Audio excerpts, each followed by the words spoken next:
you'll be delighted to know this is a very brief presentation, so I know we're moving on during the morning. So just what I want to talk about quite briefly is some innovation within the JNLR. We did quite a while back start a formal consultative process with you all to get feedback from you about the JNLR. And what the feedback essentially said is that the JNLR is absolutely widely trusted and is used universally in planning in agencies and with advertisers. It also is seen as a very trusted source of information, providing stable data. But there was a question for looking at a more holistic view of audio, both FM listening and digital audio listening. So we listened to you, and we listened to our customers, and the plan is going forward that we are going to look at undertaking a proof of concept which will take current audience data and together with IP data deliver research that will provide both listening to FM and listening through a digital device. And how we're going to do this, in very brief terms, is take the log data and then apply modeling techniques that will predict the demographics behind the IP data. Now, there's a lot to that. I'm not going to go into that detail today, but that's the plan, that we will do that, and that will allow agencies and advertisers to then see listening through FM and listening through digital IP. But also that the system will align and integrate with the current JNLR system, so the currency will remain consistent and stable.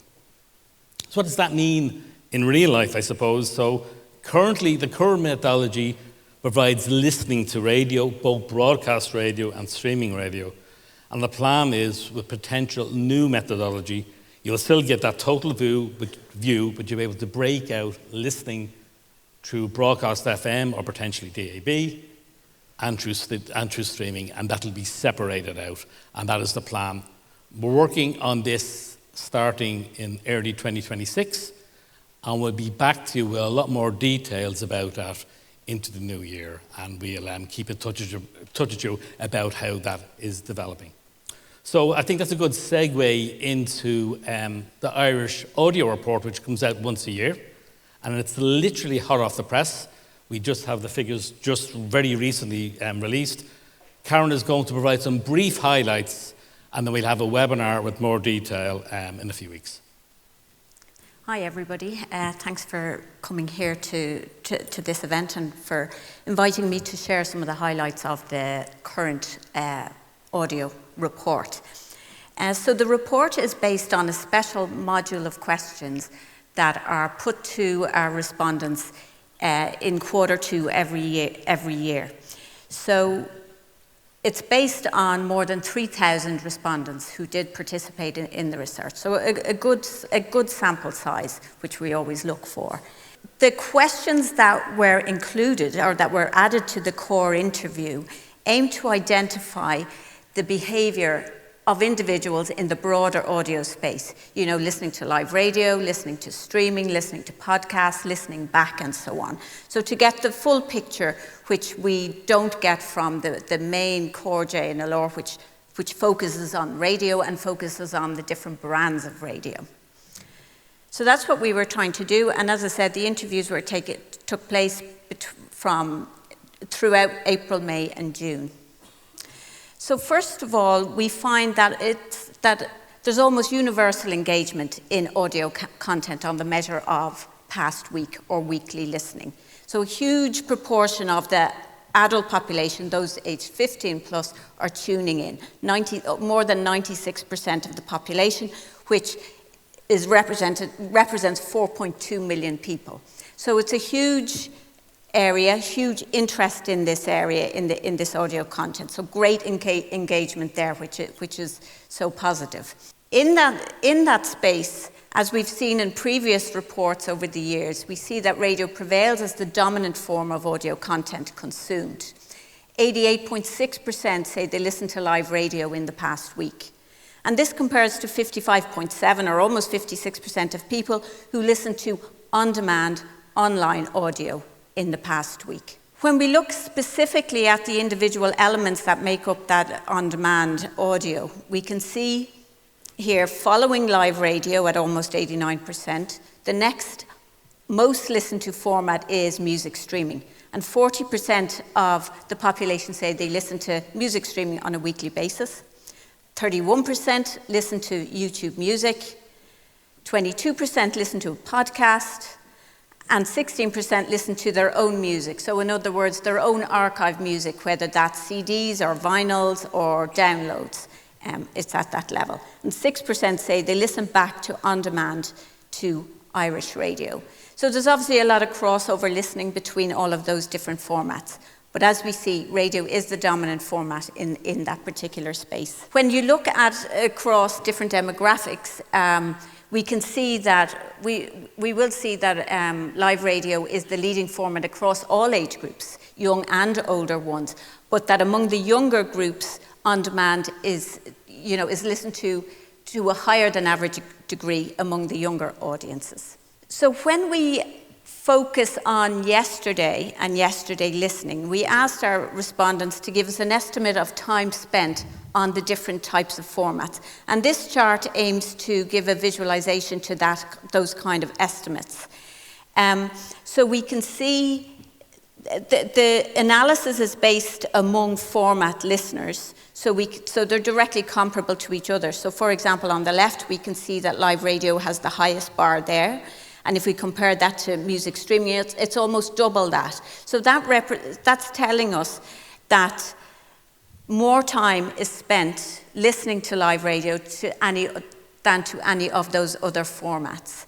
And more than twice the time when you compare across the different formats. And that's probably due in some part to the kind of curated nature or the episodic nature of podcasts and playlists and so on. You're looking for something specific for a specific occasion or reason, and it will be more time sensitive, I suppose. This pattern of listening to audio will naturally impact on the share of time spent. So if you have more people listening for a longer period of time, that'll naturally impact on the share of time. So we can see when we look at this analysis, which identifies the share of audio, we can see that live radio does achieve the highest share at almost 74%. So remember, more people are listening to radio and they're listening for a longer amount of time. So naturally, that's going to result in a higher share for live radio. So at 73.8%, it's in the leading position there. If we isolate when we look at music streaming, if we isolate the respondents who pay a premium who pay for a premium service for Spotify, for example, Spotify Premium, we can isolate the share to music streaming that's paid for, and that's 10.5%, compared to music streaming that's freely available, and that has a share of 3%. We can do the same with the YouTube music, where we isolate again the respondents and the time spent on the premium service, and that's at 2.3% compared to the free service at 4.1%. Other items, our own music, it achieves a 2.4% of the total audio time spent, and podcasts at 3.5%. Listen back to Irish radio at 0.3%. So this is very much the picture of the average day. We focused on yesterday. What did you do? What were you listening to? And how much time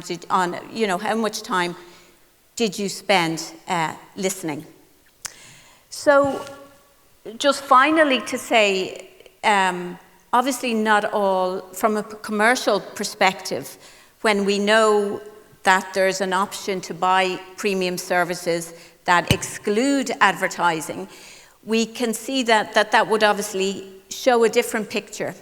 So if we look at that share table again and look at that analysis again and strip out the time spent on our own music, for example, because that's free of advertising, and the paid for premium minutes, We stripped those out. We have a completely different complexion now for our share. We can see that live radio, the share increases to 87%. YouTube Music, the free service at 4.8%. Music streaming, the free service at 3.6%. And podcasting at 4.2%, with listen back to Irish radio at 0.4%.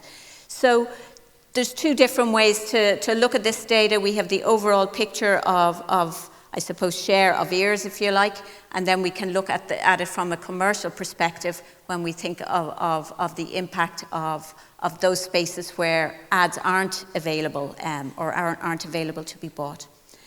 So that's really a few of the quick highlights. We will be looking in more detail.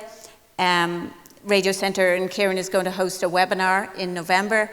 So we'll be able to look at some trends. We'll be able to look in more detail at certain key demographics. And we also have some questions in there. We asked people, where were they when they were listening and what devices were they using to listen. So we look forward to seeing you at that. Just to say that when that's on, it's on the 13th of November, 12 p.m. It's a webinar. It'll be on the newsletter, the usual format. So please sign up and we go through. There's a huge amount of data in detail. The results are only out, so we haven't even looked through all the data in detail yet. But the detailed data will be presented by Karen and the Ipsos team on the 30th of November. So hopefully see you then. Thank you very much. Thank you.